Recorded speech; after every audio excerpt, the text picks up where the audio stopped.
Hello everyone, welcome to the second demo lecture for Audit and Assurance. Today we will be covering the second chapter, which is Rules and Regulation.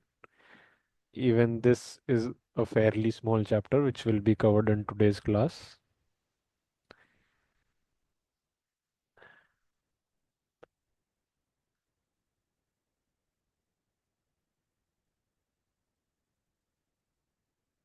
So why do we need regulation for audit?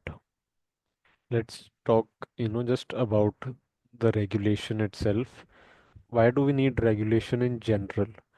We need it so that there is a systematic law and order in place so that people can, adhere to it. They can refer to it when they're under confusion so that there is a set standard of guidelines that people can follow. So that's why we basically need regulations.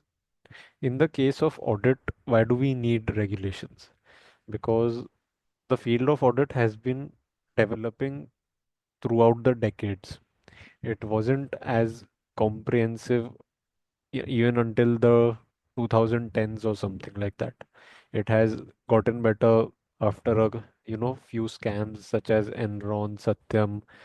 You can research more into them. So a brief idea about this is that there were corporate governance failures. Individuals at in the management had a lot of power than they should have. They exploited that, and that's why the companies fell. Because these companies were listed, the investors were at the suffering point. They had to, lose a lot of their money. There was no recourse for them. They couldn't do anything. They were just left with their capital wiped out. So, because it is such a sensitive area, we need regulation for audit as well. And this is what this chapter speaks about. So the role of the auditor has come under increased scrutiny over the last 30 years due to an increase in high-profile audit failures. The most high-profile case and the catalyst for regulatory change was the collapse of Enron and its auditor Arthur Anderson. In order to try and regain trust in the auditing profession, national and international standard setters and regulators have tried to introduce three initiatives: harmonization, audit quality, and ethical code. So, what do these three things mean? Harmonization. So, if everyone in the world follows a similar style of auditing, a set standard of procedure, then it will be easier to benchmark performance and, en- the audit will be a lot more straightforward than everyone trying to do it in their own way. That will leave room for errors and material misstatements going unnoticed. So that is why there is a need to have a set standards so that everyone tries to follow it, and following it will ensure that let's say that there is a change in the auditor. So because of that, there shouldn't be such a difference in the audit procedures performed that the opinion itself changes. Let's say the same set of financial statements, but because company A has performed these procedures, they have given certain opinion, but the same set of financial statements being audited by another company, the opinion is completely different. So that should not be the case. There should be a streamlined operations and standard for auditing procedures. This is what harmonization means, so that the users of audit services are confident in the nature of audits being conducted around the world. So let's say in India, the audit procedures performed are same as they are in the UK. So that will ensure that, let's say, some UK investor wants to invest in India.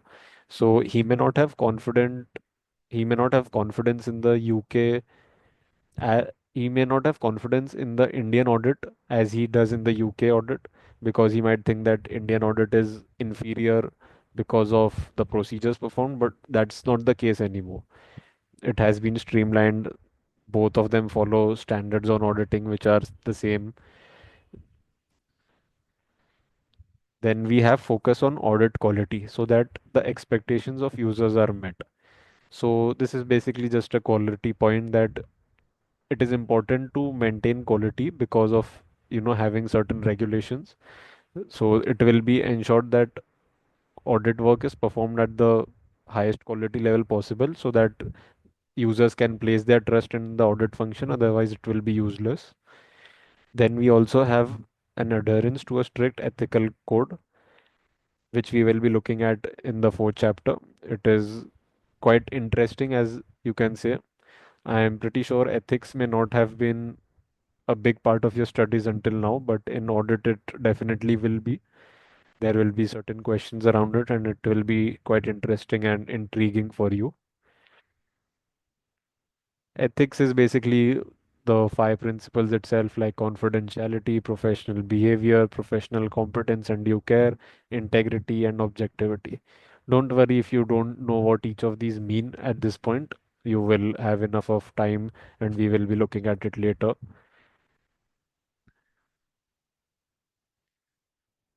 Then, to achieve the above, need for the regulation, there are certain regulatory guidances. So for the UK, we have the Companies Act 2006. For India, we have the Companies Act 2013, which is similar to the UK one. And then we have the Sarbanes-Oxley Act in the US, which goes by the name of SOX. So US follows a different, financial reporting standard than us. It's more of a rules-based thing, and the UK is more similar to the Indian ones, and it's principles based, so there is more flexibility and room for judgment. In the US one, what is told needs to be done. There is no such flexibility. Then we have the auditing standards, ISAs, which we will be looking at over the course. Then of course we have the code of ethics covered in the fourth chapter.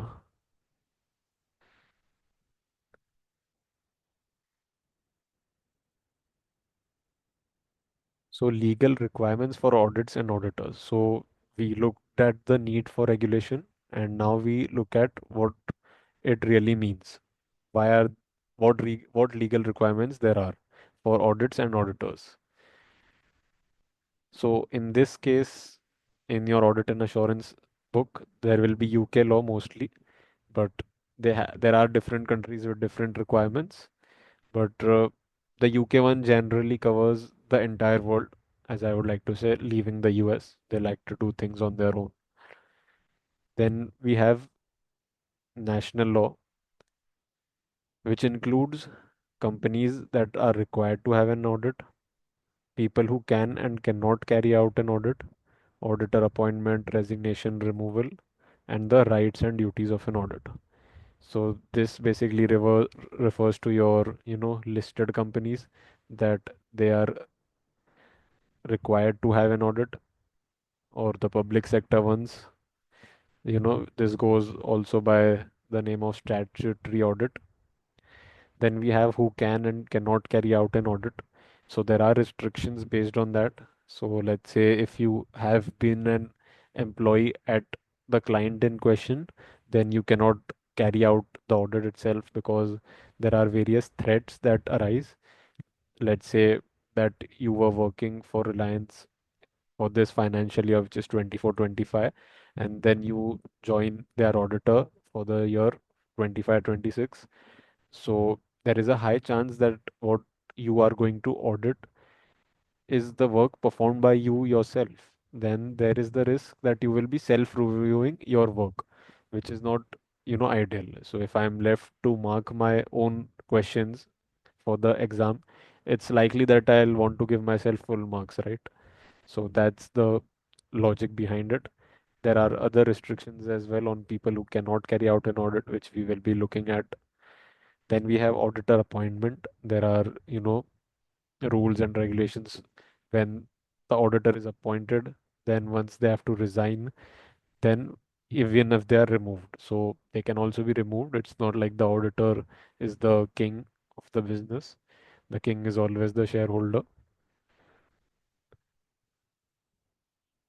Then we will also be looking at the rights and duties, what the auditor is responsible for and what his duty is, basically that.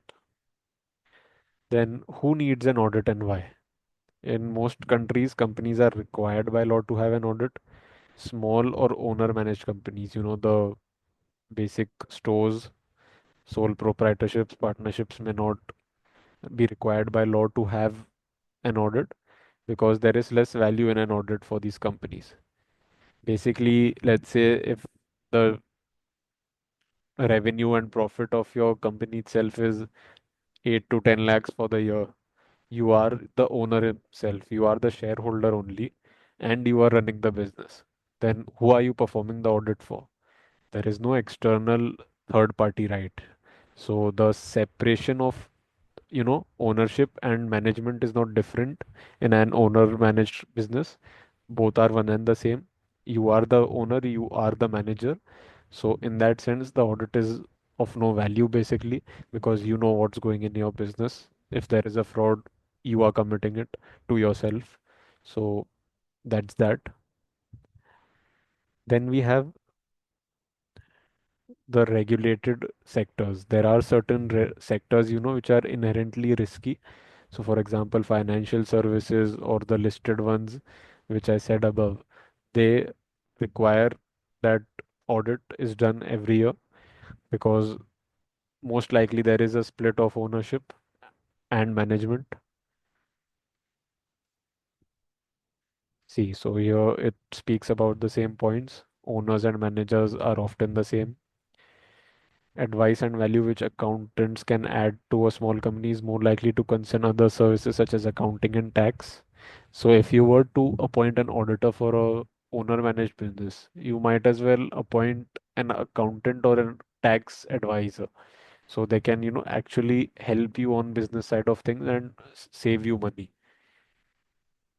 The impact of misstatements to the financial statements of small companies is unlikely to be material to the wider economy. Again, a misstatement of 2 3 lakhs here and there in a small company does not matter to the wider economy or to the shareholders. The audit fee and disruption, as you must be aware in the first demo lecture I had mentioned that the audit procedure is disruptive to the business because as the client in from the point of view of the client there is a lot of valuable time and resources being spent for the audit function to be performed. The output is great that there is the auditor's opinion which can be relied upon, but the audit procedure itself is a bit, let's say, troublesome for the client at times. So there's no sense for an owner managed company to go for an audit because the costs will outweigh the benefits.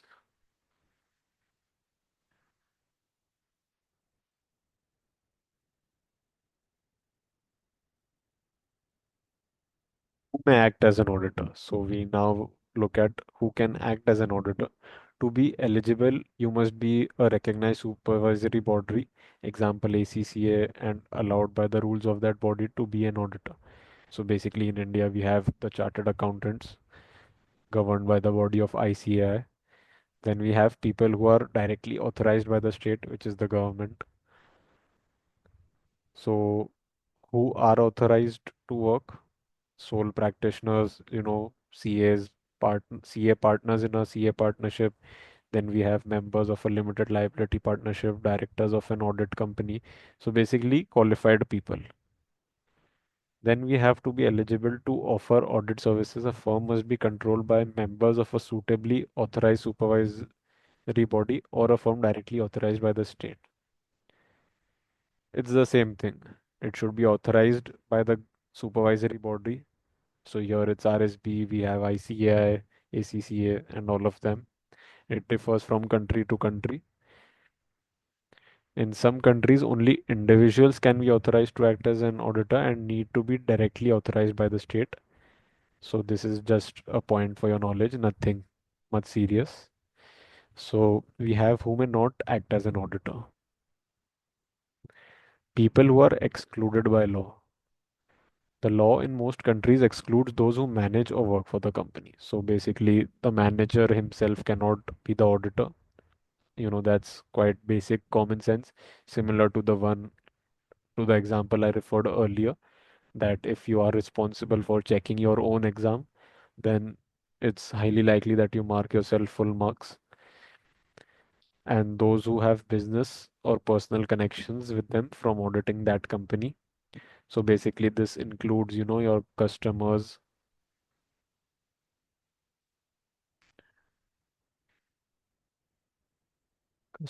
we have the suppliers, we also have banks and, other lenders. Then we have excluded by the code of ethics.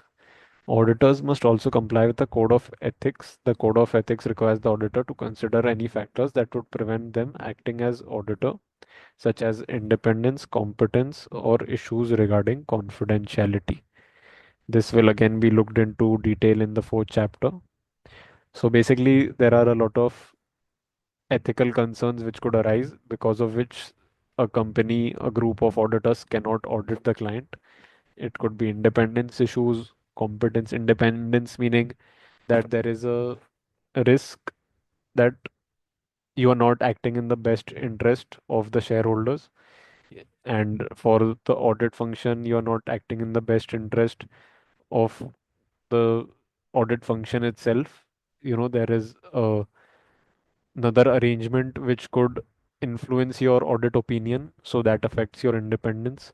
Let's say you have an arrangement, separate arrangement apart from the audit, which profits you as an auditor. So you may not wish to, give an adverse opinion because that will lead to the other contract going away. So there are a lot of ethical considerations which need to be taken when it comes to, independence, competence, or issues regarding confidentiality. Competence basically means that you are not, good enough to do the job. It basically means that you don't have the competence. It could be because of the qualification, your lack of experience, your lack of knowledge, anything like that. And then we have the main, which is in issues regarding confidentiality. So, as auditors, you come across client information very regularly. It is highly confidential, and you are in a privileged position to use it, but you cannot leak it for your own gain, or, for the gain of your friends, families, anything like that. You are in a trusted position. You have to, secure it very much. It's okay if your own data gets leaked at some point, but as an auditor, you have to ensure that client data doesn't get leaked, if I'm being totally serious. So, yeah, we'll have a look at the ethical considerations in the fourth chapter. It will be interesting. Then we have who appoints the auditor. So, you might think that if management and auditors are, in touch with each other, it is the management who could appoint the auditor, but that's not really the case. We have the shareholders who are the owner of the company, which appoints the auditors. They vote them in. So, by majority, they choose the auditor, and the shareholders appoint the auditor. So this is an important point for exam, I would say, because certain times you can get confused and, think that the board of directors appoint them or anything like that. But just remember that auditor is appointed by the shareholder. So directors, they can appoint the first auditor to fill a casual vacancy. This requires the members' approval, which is the shareholder, at a members meeting. In some countries, the auditor may be appointed by the directors as a matter of course. So what this basically means is that for the time being, the director can appoint an auditor, but this should be authorized by the shareholders itself. And there are a few countries where the directors themselves can, appoint the auditor. But that's not the main go-to in our scenario. We have to consider that the shareholders appoint the auditors. Then we have Secretary of State, which is the government official, if an auditor is appointed by the members or directors. If both of these parties fail to appoint, Then the Secretary of State can appoint the directors. So for public companies, they are, voted in every year. AGM is the annual general meeting. So as it's annual, it happens once a year. Then you can, you know, change the auditor next year onwards if you're not happy or there are other considerations. Then we have auditors of private companies, which are appointed until they are removed. Then we have the removing the auditor point. There are a few arrangements which are in place when it comes to removing the auditor, simply because the auditor needs to be protected as well. Otherwise, you can appoint an auditor and simply fire them if the desired audit result is not being achieved. So that would not be fair for the audit function.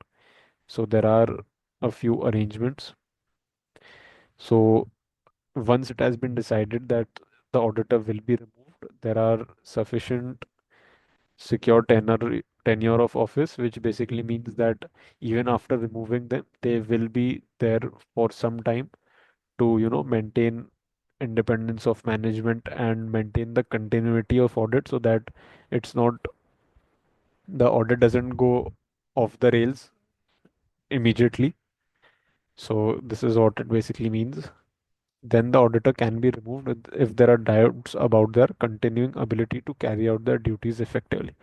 So this basically means that if they are failing to, meet their requirements, then they can be removed. Or if it feels like they won't be able to meet their duties and responsibilities, then they will be removed.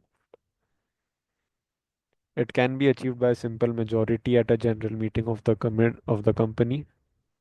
There are some safeguards, such as a specified notice period to prevent the resolution to remove the auditor being suggested at short notice in order to influence the outcome of the vote. Basically the same thing, that they will still be, given a notice period to stay as auditors. The auditor can circulate representations stating why they should not be removed if applicable. So once, you have decided and voted that they should be removed, the auditor is given the chance to, circulate a representation thinking why they should not be removed. Then we have a statement of circumstances which is sent to the company and the regulatory authority to set out issues surrounding the cessation of office. So basically, you need to explain that why you are being removed and what are the reasons for that. And these needs to be sent to the company and the regulatory authorities, which, again, the ICA, ACCA in different countries. Then we have resigning as auditor. Sometimes the auditor themselves could resign. It could be due to a lot of reasons. They find it difficult to work together. They will usually resign. They issue a written notice of resignation, and then similarly, a statement of circumstances is issued. Then they also have to notify ACCA. This is for the case where ACCA is the regulatory body, or if they are removed before the end of the term. So when they are removed or when they resign themselves, they must notify the ACCA. So what is the auditor's responsibility when it comes to removal and resignation? This is taken from UK law, but it's typical for us, the auditor, to have these responsibilities. We have the same statement of circumstance, a state or the statement that there are no such circumstances, and then deal promptly with requests from clearance from new auditors.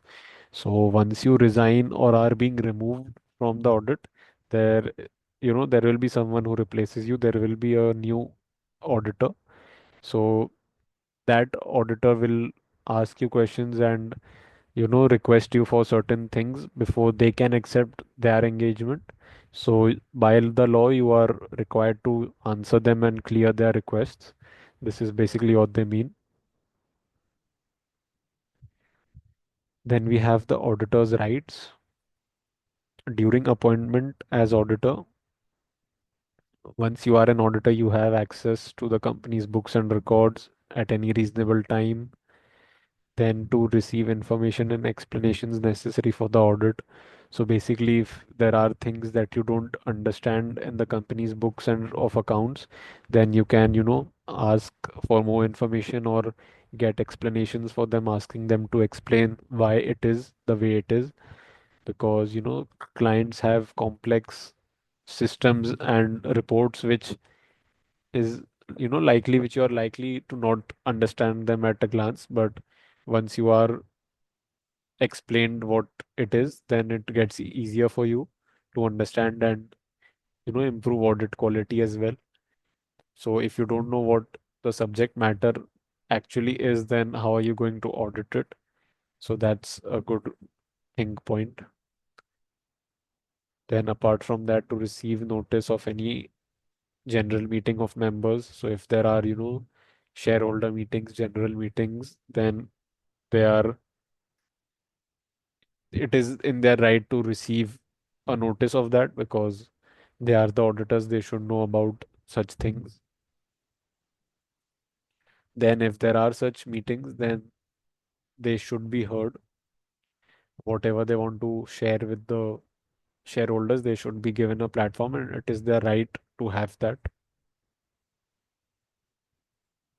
Then again, we have to receive copies of any written resolutions. So basically, any resolutions that the company makes on their behalf, it should be sent to the auditor as well.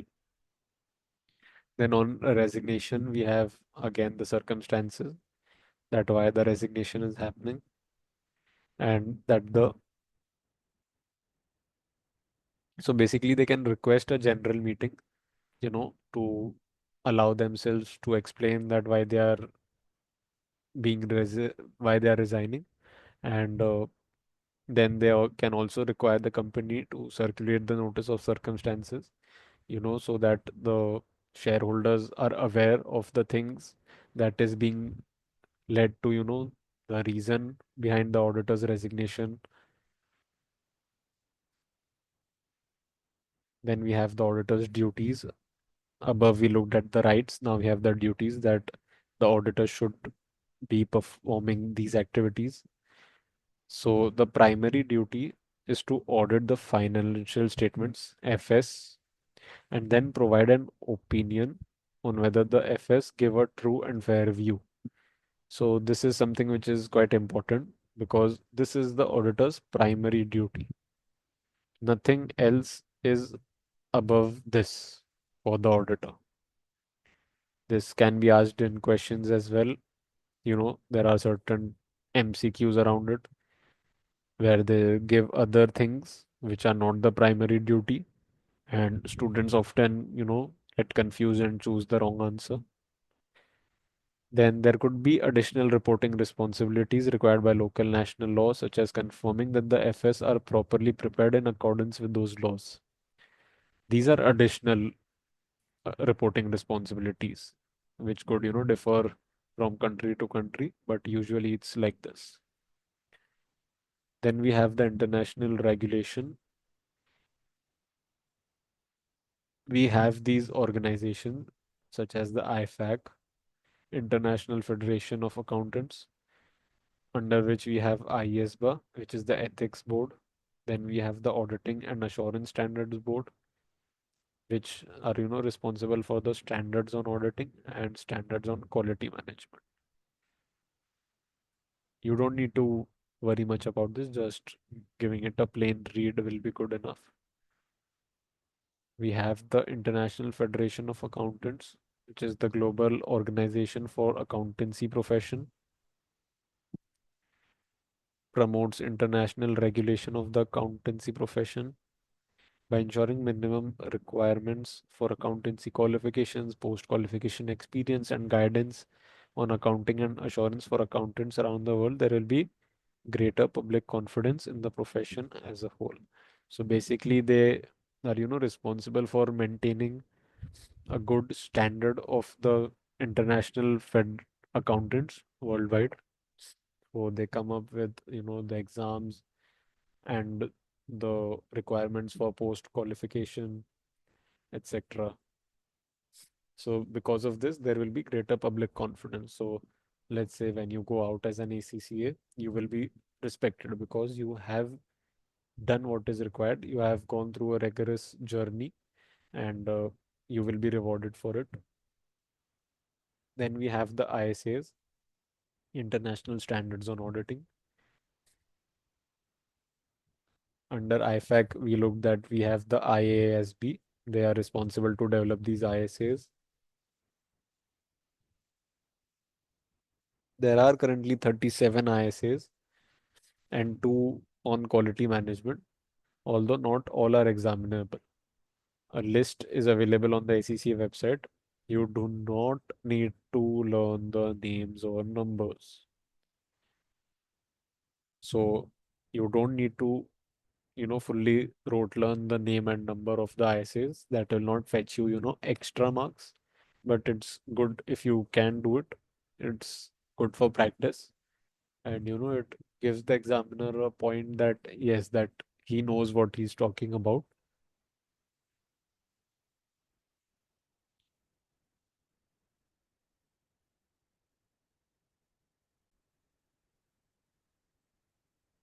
So yes, you don't need to rote learn those numbers and names of ISAs, but doing that will be good if you can. But it's not a compulsion. It's nothing to be, stressed about. Then we have the main features of ISAs.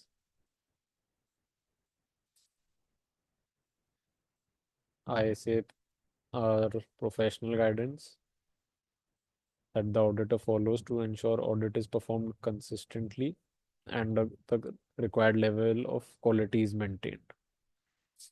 Then we have they are not legal requirements. If a country has a law in place which is inconsistent with the requirements of the ISIS, local law should be followed. So there we have the local law and we have the ISIS. You They should ideally be in line. Most of the times they are, but if there is a scenario where the local law is saying something else and the ISA is saying something else, you need to follow the local law. You cannot follow the ISA and when you are being questioned, you just say that, oh, that ISA said this and I did it according to them. You have to follow the local law first. It comes on top.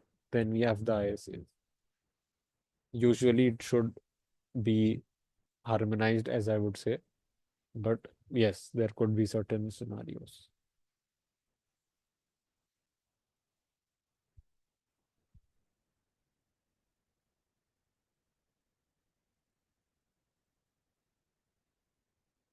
So there could be times when the ISA is not covering what you need to audit, or there could be a certain limitation of the ISA. So if you're going off track from that ISA, the reason for it should be justified. This is basically what it means. Then we have basic principles and requirements, which helps the auditor to follow the requirements. So similar to our IAS and IFRS, you know, they are principles based, not rules based. You don't have to follow them to the letter. You can take the principles and work around them. There is more flexibility. So similarly, the ISAs also have that flexibility. Then we have development of ISAs. For an ISA to be issued, a lengthy process of discussion and debate occurs to ensure the members affected by the guidance have had an input. An ED exposure draft is issued for public comment, and these comments may result in revisions to the ED. So basically, first there is an exposure draft which is, floated around for public comment. If they have anything, then they are, reflected and taken into consideration before the final ISA can be published. So this is how the ISAs are developed. So IFAC is simply a group of accounting bodies. It's not an accounting body itself. Therefore, it has no legal standing in individual countries. Countries therefore need to have their own arrangements in place for regulating the audit profession. So we have ICAI for India, ICAEW for England as such for being specific. And each country has its own CPA for US, Canada, Australia. They have their own things. Then for implementing the auditing standards also, these are responsible and not the IFAC. So the national standard setters, so these organizations, these, you know, committees can develop their own auditing standards and ethical standards, or they can also choose to adopt and implement the ISAs, possibly after modifying them to suit national needs. So they can make their own ethical and auditing standards, but they can also adopt from the international ones already there, and just change a few things here and there for it to be suitable to their local national requirements. So in the event of a conflict between the two sets, again, the local regulations will apply. So basically, you just have to remember this. Local first, then anything else. UK as an example. It's not really important. You can give it a read for your own knowledge, but yeah, it's not that important from exam point of view. Then we will have a look at the role of professional bodies such as the ACCA and ICAW. They promote quality within the profession. There are qualifications for which you need knowledge and skills. Then the professional and ethical values are, you know, vouched upon that we have to adhere to them as an ACCA professional. Then there are technical expertise requirements and, a lot more of laws and regulations affecting the profession. They design them so that there is recourse for people who are, affected by certain circumstances. To obtain membership by a professional body, a person must complete the exams. This is what you are doing right now. And something I have done. It is the end of it will be really, proud moment for you all. And, I want to be there when it happens. And that's why I'm saying when it happens, not if it happens, because I'm sure that you will get there one day. And it's a pretty fruitful ride, as I would say.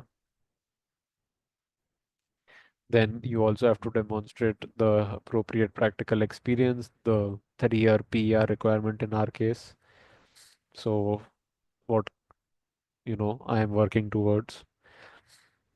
So the value of a member is, of course, more than an affiliate. So your salary will also be like that.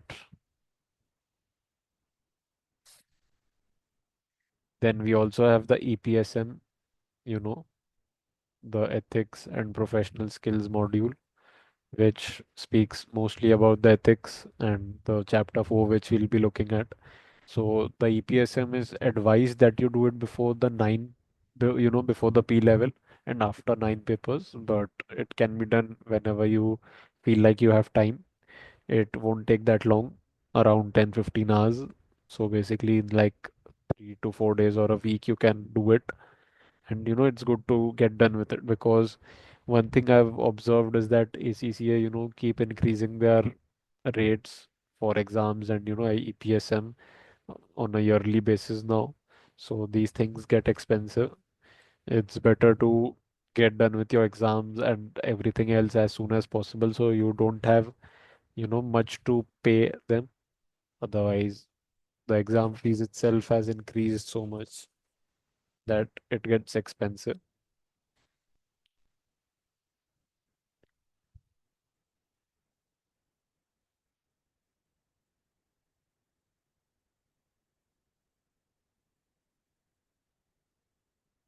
So basically, if the member is found not to have complied with the professional body, then disciplinary action will be taken. It could be fines, reprimands, suspension, or anything like that for a limited time.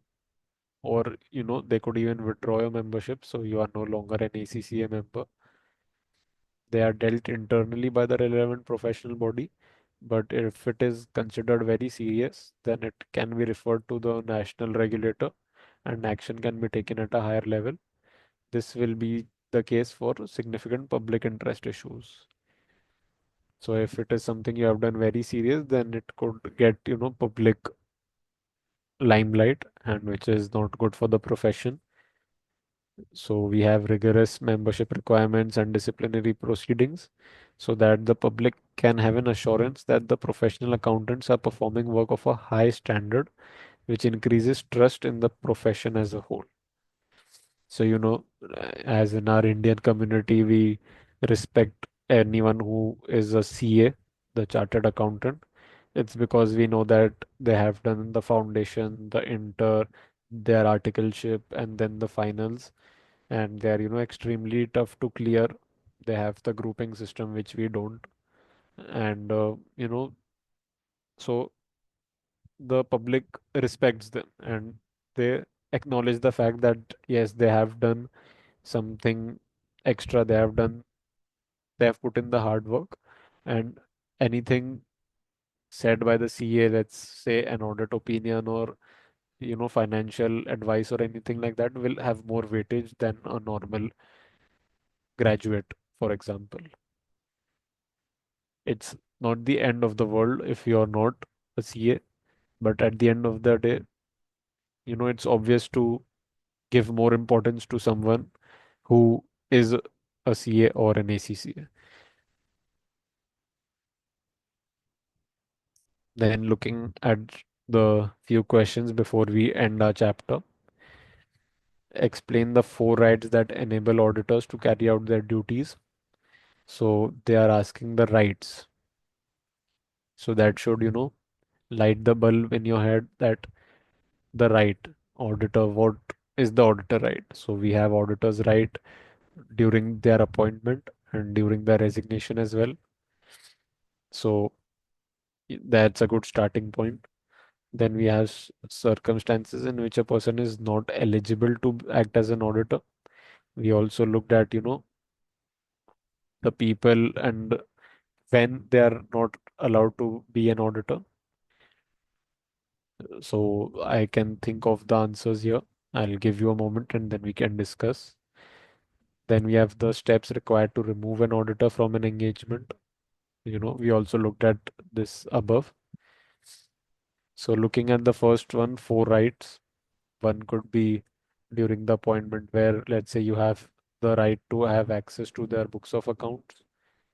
Then you can also ask information and, explanations where you seem necessary. Then during the resignation or removal, they have the right to, request a general meeting to say their thoughts. Then also they have the right to, give their written representations and basically to be notified of a general meeting if the management is having it for the shareholder. So these are basically four rights. Your exam questions won't be like this, where you have to rote learn and answer based on the knowledge. It will be scenario specific. So when I say scenario specific, what do I mean by that? That there will be passages and the questions will be linked to that. You will be able to, spot the answers from there, but you can't just pick them from the passage itself and paste it in your answer. You'll have to add your own points to it, and that's where I'll be coming in. I'll be teaching you the exam techniques, how you can structure your answers, because the exam kit may have answers which are slightly a level above us. We may not be able to think like the exam kit itself. It's designed in a way for us to not think like them exactly, but to get a lot of points in our head so that we can understand, and let's say if there are 10 points to an to a question in the exam kit, even if you can remember 5 of them, it's good enough. You're not expected to remember 10 of them, but thinking around the lines of those 5 to 6 points is good. So that's why the exam technique is important. For this paper, the portion is not much of an issue. You need help with your exam technique because, as I mentioned earlier, the subjective portion is of 70 marks. And if you don't write that properly, you could, fail. And audit is a paper where it could be like very easy for you and you clear it in the first go, you score decently high, or it could be somewhere where you get stuck. It could be the MCQs, the time management, or typing your answers. I know people who have failed audit so many times, but they have cleared other papers with ease, and audit comes at a lower passing percentage than other papers, but it's nothing to be worried about. If you just put in the hard work, put in the practice, then you are almost certain to at least clear it. So my thing point has always been that you should prepare yourself up to the limit, that when you go into the exam center, or you're giving it remote, which I don't really recommend, but it's fine if that's the only option available to you. Then you have to be confident enough that when you are going into the exam center, no matter what happens, you are coming out as that paper will be cleared. It should be in your mindset that yes, this paper is done. 1.5 months later, I know that the result will be a pass. That's the level of confidence and mindset you need to be in. It's fine if you don't, but then it questions your preparation. You need to give the mocks at such a level that it improves your confidence. It's all a confidence game. I have always, aced my exams because of that.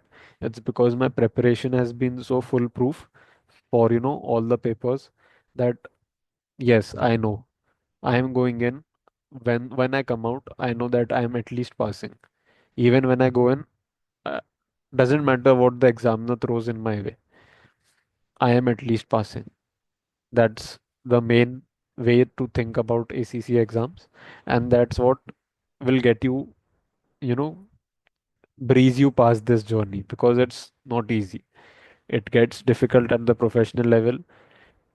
I know a lot of people that, if they get stuck at skill level, there is one paper which keeps them back from the professional level paper because they can't proceed without clearing the skill level one. And, that just leads them to a cycle of depression, demotivation, and it's not healthy. So it's important you have that mindset early on in your cycle, and then you can carry that forward in your P level journey, because trust me, P level journey is going to be different. It's going to be challenging, but at the end of it, it will be very rewarding as well. So back to our TYU. These were the four rights that we discussed. Then we have the circumstances where the person is not eligible. So when it comes to non-eligibility, the person is not eligible when it could be required by law. People who have financial interests such as banks, customers, suppliers, they cannot be the auditors. Then we also have the directors and management who cannot be the owners, because that's just obvious. Then you also have the ethical considerations. You could not be independent. You could not be confidential or competent to carry out those audits. So in those cases, you cannot carry out it. Then we have the steps required to remove an auditor from an engagement. So steps basically, to get the shareholders' votes, then give the auditors the platform to represent themselves. Then if there are any, you know, considerations which need to be taken, we also have the statement of circumstances which needs to be circulated. And yeah, that's how the first question is. Let's look at the answer quickly.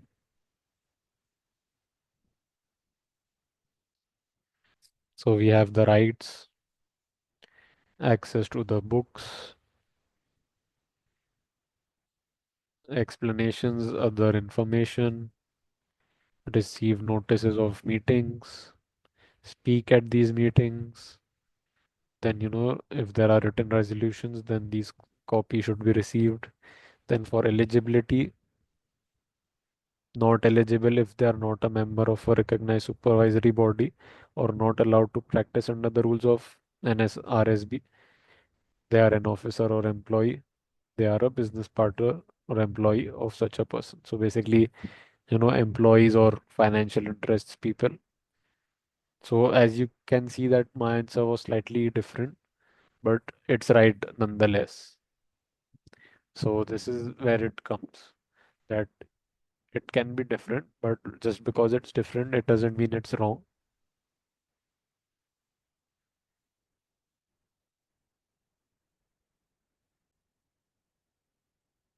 So when it comes to the steps required to remove an auditor, you know, must be made by the shareholders with a vote.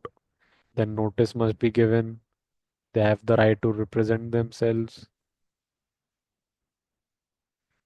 So yeah, that's about it. It won't be exactly how the question is asked to us in the exam. It will be, similar to TYU 2 and 3, which we will look at, that there will be a case scenario and you'll have 5 MCQs relating to it. So you have been asked to conduct a training workshop for your firm's new trainees, which will cover the rules and regulations surrounding the auditing profession. You have prepared a short test for the trainees to take at the end of the workshop to assess whether they have understood the content covered. So the first question is, which of these is false?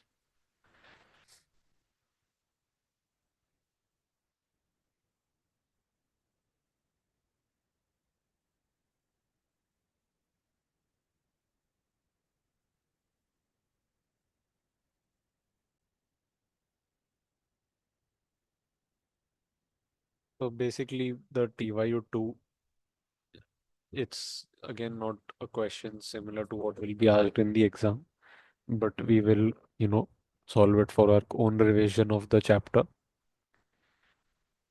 Which of the following statements is false? So again, we can use the elimination technique here if you don't know the answer directly. So are the auditing standards laws which must be followed during all audits? Okay, let's go ahead and read all the options first. Then we have audit standards should be followed during all audits unless there are exceptional circumstances which would mean the audit objective would not be met. Yes, this is true that they should be followed, but under exceptional circumstances you can, not follow them if the audit object would not be met. Then we have auditing standards are professional regulations. That's right. Then we have auditing standards may be different in different countries. That's completely true as well. Even those using ISAs, even the countries which use ISAs may have different standards, So this is true as well. So they have asked which one is false, and we are left with the option A. And auditing standards are laws which must be followed during all audits. That's not quite right because they are not laws. Laws are different.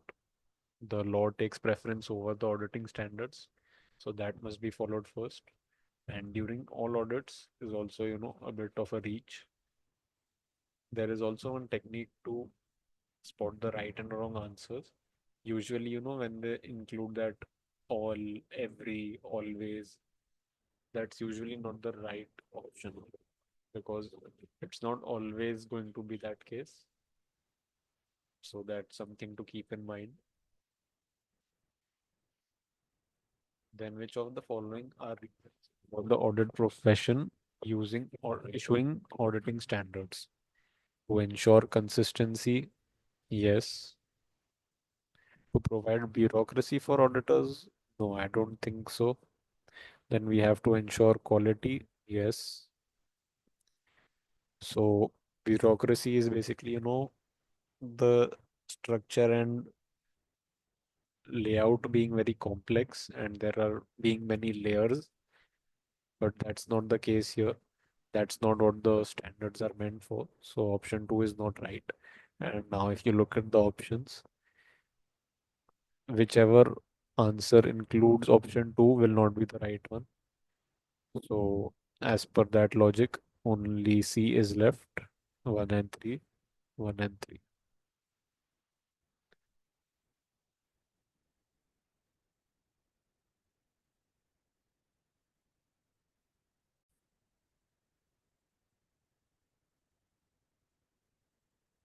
So which of the following people may act as auditor for a company? The company's previous finance director who left the company 5 years ago to join the audit firm. He was the finance director, but that was 5 years ago. So maybe he could. Let's look at the other options. Then we have a director of the company being audited who holds a valid audit certificate. I think that him being the director of the company itself just rules him out. So that won't be the right answer. Then we have employee of the company. Again, that should be enough for you to rule him out. Then we have wife of the finance director who works for a reputable audit firm. I mean, that doesn't list out any of her qualifications or anything as such, but the company's previous finance director can, because it's been, you know, 5 years since he left, and there are a few cooling periods which we will look at in the third chapter. So, as per that, he will be eligible to join the audit firm and act as an auditor for that company because 5 years is a good amount of time since he left the client. And then, in most jurisdictions, the auditors of a company will be appointed by which party? I think I was pretty clear when I, you know, explained this in the chapter itself that it's always the shareholders who appoint that. Which of the following statements is true?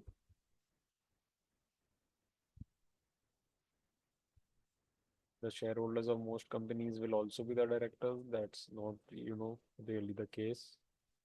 Directors are stewards of the company responsible for looking after the company on behalf of the owners. That's right. You know, if you remember from the first chapter, I explained what the stewardship meant and in the context of ownership and management. This is right.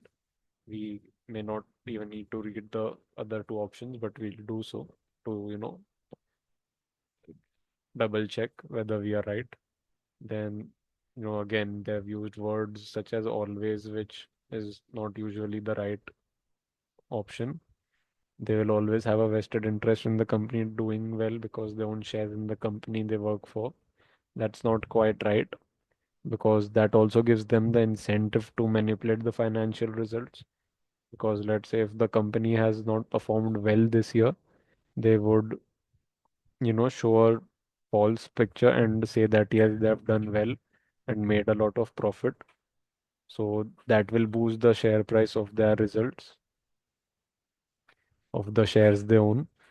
So this is also not the right option. Then auditors are allowed to be business partners of the company directors. Even that's incorrect. So we are left with option B. So the options we have chosen across all five are A, C, A, D, B. Let's have a quick check. A, C, A, D, B. You can read at their explanation as well and gain an understanding from there that standards are guidance, not law. Audit should be more consistent and good quality. Auditor cannot be an employee or director. Ex-employee or director can be involved once a cooling off period has passed. Then the shareholders assign the auditors. Then directors may be shareholders of the company they work for. Large public companies will have a significant number of shareholders who are not involved in the operations of the company, and auditors are not allowed to be business partners of the directors of the company they audit. So that was our 10 marks in the bag if I was to, explain it in the exam format. But yes, this TYU3 is more of what can be expected in the exam, but still not the same. Let's give it a quick read. You have started a training contract at an accountancy firm, Nauru and Co. So you will become a chartered certified accountant. You will be working in the AA department where your mother is an audit engagement partner. So N has several audit clients, although not as many as in the past due to the audit threshold in being increased significantly over the last 15 years. Current regulations require all public interest entities and companies with a revenue of 10 million and at least 50 employees to be audited. They have won the tender for audit of V.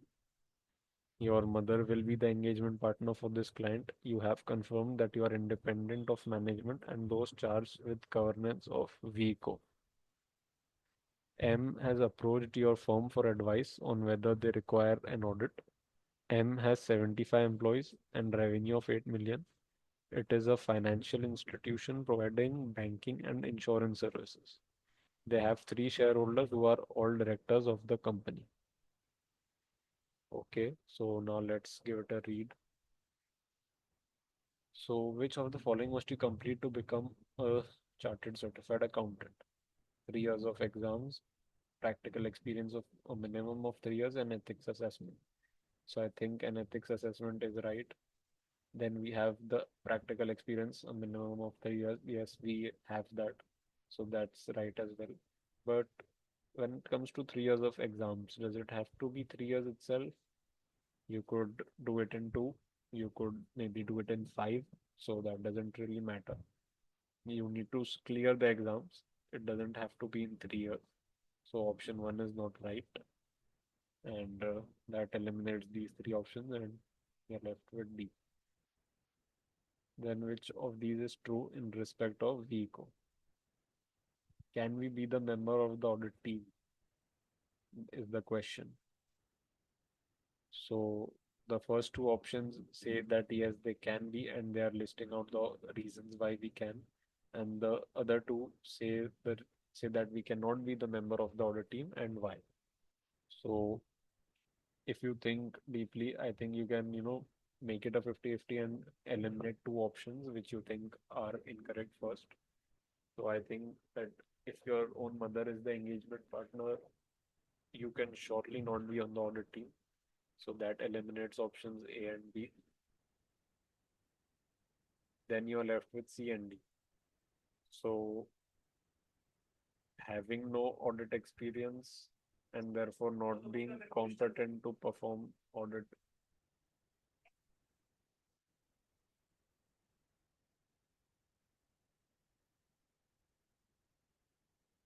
So not being experienced enough is not a reason for you to not be on the audit team, but because your mother is the engagement partner, you will not be able to be a member of the audit team. So C is our right answer. Which of these is true?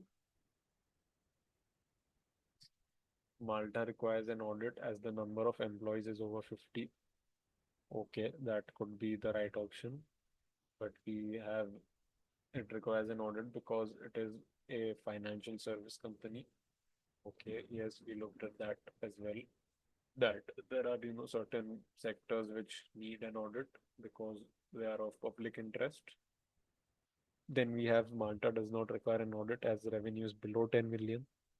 Yes, its revenue is 8 million. So this could also be right. Then we have does not require an audit as all shareholders are directors. We also looked at owner managed businesses do not need to, have an audit. But, this is a trick question as all the options are designed to confuse you.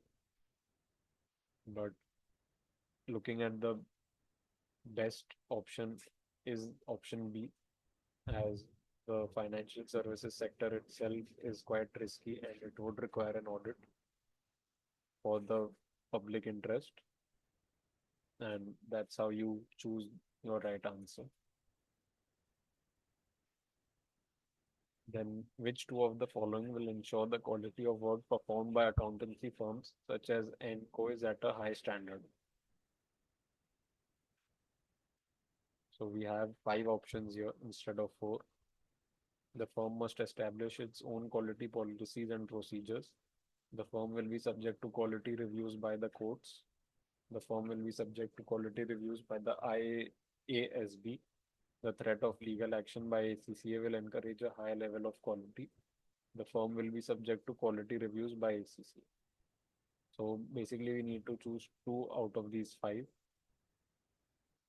So the firm must establish its own quality policies. When it comes to quality policies, it is up to the auditing firm itself which decides them, and not others outside the organization. So A is the right option. Then we have firm will be subject to quality reviews by courts. Courts don't have anything related to do with quality. So this is incorrect. Then we have subject to quality reviews by the IAASB. Even they are not really bothered about that. So that's incorrect. Then we have threat of legal action by ECCA will encourage a high level of quality. That's not why these quality standards are in place. The ISAs are in place because they want to bully organizations to have a high quality. So that's one thing. Then we have the firm will be subject to quality reviews by ACCA. Yes, the ACCA will periodically assess the qualities by which the audit was performed. So this will be the right answer. I know these two MCQs were slightly tricky because they are not directly there in the study text. The first one here is could answer to all the options, but you have to choose the one which applies first. So basically, as it was a financial services company, the audit needs to be there. Doesn't matter its employees, its revenue, or the ownership. It is a financial services company, so it must have that audit done.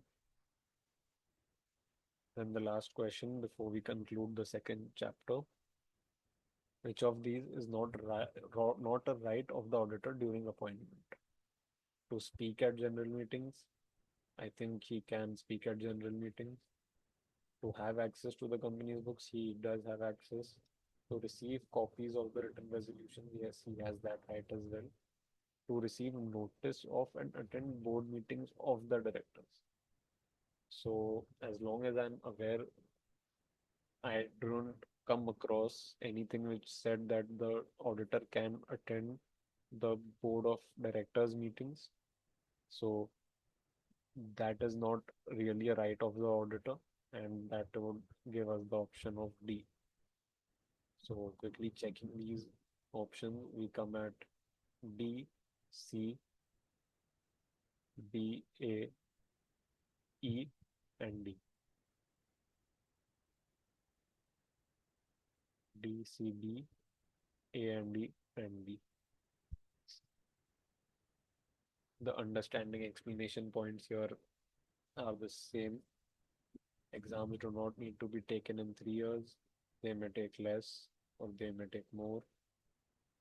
You will not be able to be on the audit team as your mother is the engagement partner, and this creates ethical threat. May be more lenient when reviewing your work, which will impact on the quality of the engagement.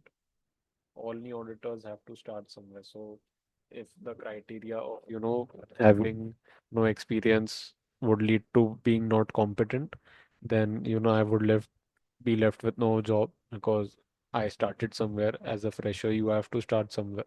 If they don't hire people with prior practical if they don't hire people with no practical prior experience, then ultimately there will be no one left with any experience. So yeah, that's that. Then when it comes to Malta, it is a financial services company and therefore a public interest entity and would require an audit. If it was not a public interest entity, audit would not be required as both the thresholds of 10 million and 50 employees was not met. This was only 8. Even if this was 75, it doesn't matter. Audit would not have been required if it was not a financial services company, which meant that it would not have been a public interest entity. But because it is in a public interest entity, an audit is required. Then we have AE. Accountancy firms must comply with regulations, including quality standards. Standards require firms to implement policies and procedures to ensure reports issued are appropriate. The firm must monitor and they are responsible for their own policies and procedures. Then the ACCA will perform quality reviews periodically to ensure compliance with professional standards. Quality reviews are not taken by IAASB or the courts. So that's that. Then for the last question, we have the auditor only has the right to attend general meetings of the shareholders and not the meetings of the directors. So that's not the right. So these 5 questions would give you the total of 10 marks. And that's how you need to, prepare yourself. It's fine if you get 1 or 2 questions wrong in each MCQ, but you have to try and score as much as you can in the MCQs, as it's almost certain that you'll lose out on marks in the MCQ in the subjective ones, because you're not really scoring 70 on 70 on an audit in the section B. So, but you can score 30 on 30. Then, at the bare minimum, you are left with scoring 20 on 70, which is really, really achievable. It's quite easy, to be honest.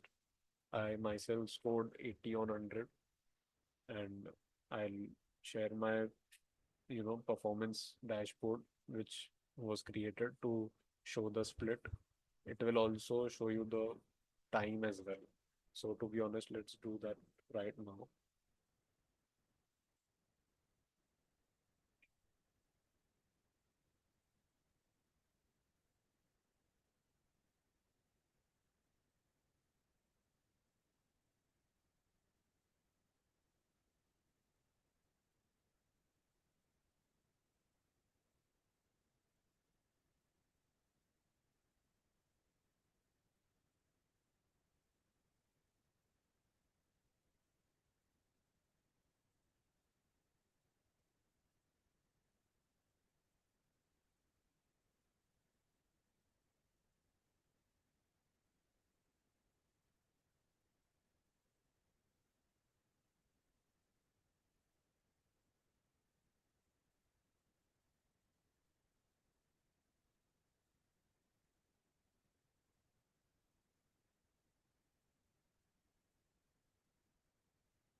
So here you can get the feedback for all the exams you have given at skills level.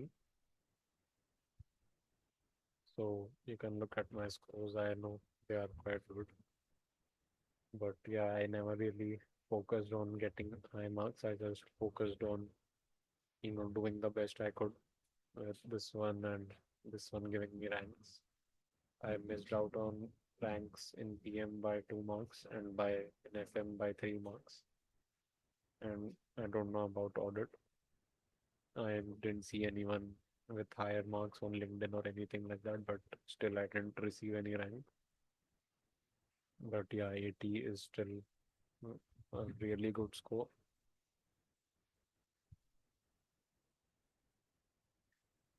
So looking at the detailed results, you can see how much I scored in each of these sections. Section A, I scored 83%. So out of 30, that's what is that, around 24, 24, 25. You can only score even numbers, so that's around 24, 26 marks. So that was me. Then I really spent 35 minutes on it. So my strategy has always been to spend less time on the skills level, MCQs. And if I get stuck somewhere, I can, mark it, flag it, and then return to it later once I'm done with the entire paper. Because I don't want to spend a lot of time just thinking about the MCQs when there is still a bulk of the paper left to be done. So 30 marks in 35 minutes, that's it. Done, move on. Then I scored about, you know, 79%, which is around 80% out of 70. So that's 54, 56 marks here. That gives me to a total of 80 marks.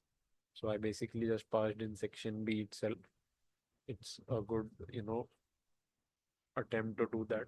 But yeah, you have to not just think about passing. You have to, also aim to achieve high, because, but the bare minimum that you are happy with should be the pass mark. But in your own competition, in your own mind, you can, go as high as you possibly can. And I spent higher on this section because, of course, it needed to be checked after I was done. So, yeah, that's on the time management and scoring side of things. Then we have syllabus areas where it says the marks I scored for each syllabus, and it's almost consistent for each syllabus area.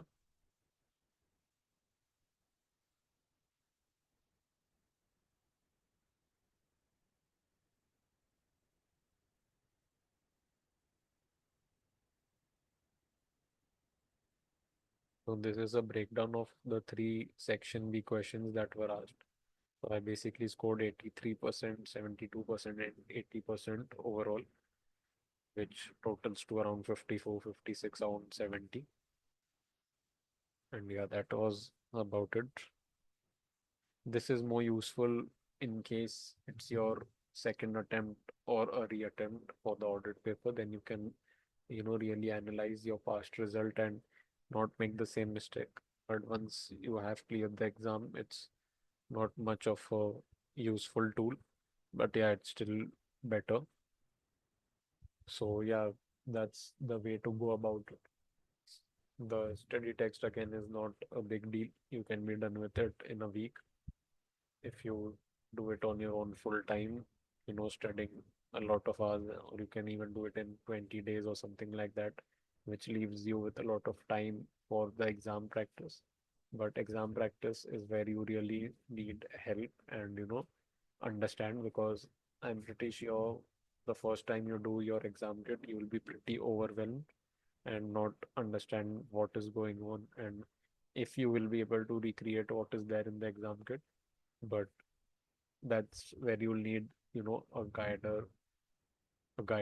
a mentor who can guide you through things and tell you that you are not expected to get this right the first time. You can always, practice it the second and third time, and that's where you'll get the confidence to score high. So yeah, that's about it. And that was our second chapter done as well. I hope to see you soon.